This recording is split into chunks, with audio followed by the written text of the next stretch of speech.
Morning বন্ধুরা, তোমরা সবাই কেমন আছো? আশা করি সবাই ভালো আছো। তো বন্ধুরা, আজকে নতুন একটা রেসিপি নিয়ে তোমাদের সামনে চলে এসেছি। চিংড়ি মাছ দিয়ে পুঁই শাক দিয়ে মিষ্টি কুমড়ো দিয়ে তরকারি। তো বন্ধুরা, এখানে আমি পুঁই শাক ভালোভাবে ধুয়ে কেটে নিয়েছি। আর এখানে আমি মিষ্টি কুমড়ো, আলু আর বেগুন কেটে নিয়েছি এভাবে। আর একটা পেঁয়াজ কুচো করে নিয়েছি। আর এখানে চিংড়ি মাছের মাথাগুলো আমি ভালোভাবে ধুয়ে মিক্সচারে পেস্ট করে নিলাম। আর চিংড়ি মাছটা আমি নুন আর হলুদ দিয়ে ভালোভাবে মাখিয়ে নিলাম। তো বন্ধুরা, এখানে আমার কড়াই গরম হয়ে গেছে, তেল দিয়ে দিলাম কড়াইতে, সরষের তেল। তো ওর মধ্যে আমি চিংড়ি মাছগুলো ভেজে নিচ্ছি। তো এখানে আমার চিংড়ি মাছগুলো ভাজা হয়ে গেছে। তো এবার আমি তুলে নেব চিংড়ি মাছগুলো। তো ওই তেলের মধ্যেই আমি পেঁয়াজ কুচো দিয়ে দিলাম, দিয়ে পেঁয়াজটা আমি ভাজা ভাজা করে নেব।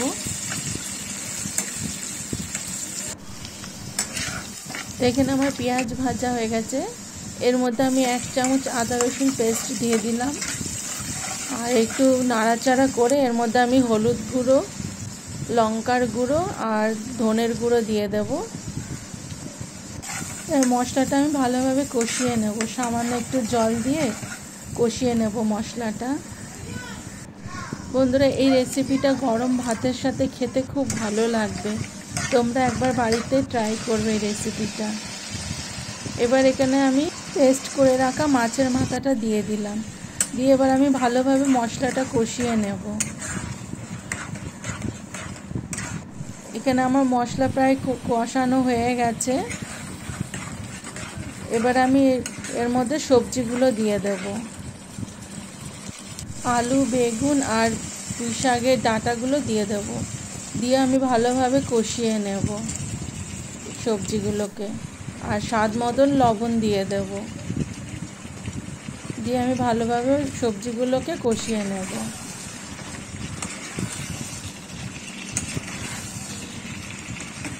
বন্ধুরা, এটা একটা দারুণ একটা রেসিপি। তোমরা একবার বাড়িতে এইভাবে বানিয়ে খেয়ে দেখবে, তোমাদের সবার খুব ভালো লাগবে। এখানে আমার সবজিগুলো কষানো হয়ে গেছে। এবার আমি এর মধ্যে মিষ্টি কুমড়োটা দিয়ে দেব। মিষ্টি কুমড়ো দিয়ে আর পুঁই শাকটা দিয়ে ভালোভাবে কষিয়ে নেব।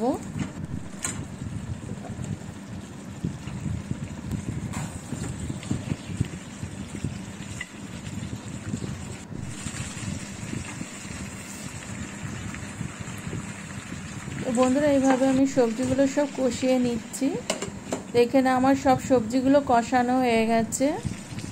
এবার আমি আন্দাজ মতন জল দিয়ে দেবো এর মধ্যে।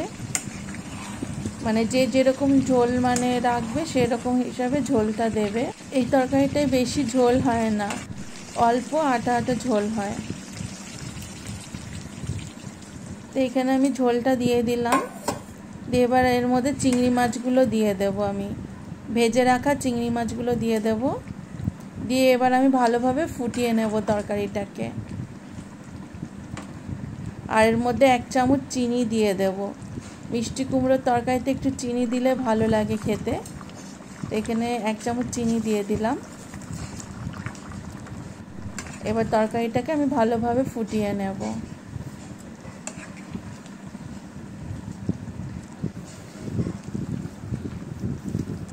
তো বন্ধুরা, এখানে আমার তরকারি প্রায় হয়ে এসছে।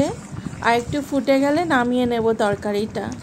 আর যেসব নতুন বন্ধুরা আমার এই রেসিপিটা দেখছো, তোমাদের যদি আমার এই রেসিপিটা ভালো লাগে তাহলে লাইক, কমেন্ট অ্যান্ড শেয়ার করে দিও। আর আমার চ্যানেলটা সাবস্ক্রাইব করে দিয়ে আমার পাশে থেকো। আর পুরনো বন্ধুদের আমার পাশে থাকার জন্য অসংখ্য ধন্যবাদ। তো বন্ধুরা, এখানে আমার তরকারিটা হয়ে গেছে, এবার আমি নামিয়ে নেব। এটা একটা দারুণ টেস্টি একটা রেসিপি। তোমরা একবার বাড়িতে বানিয়ে খেয়ে দেখবে, তোমাদের খুব ভালো লাগবে। Thank you.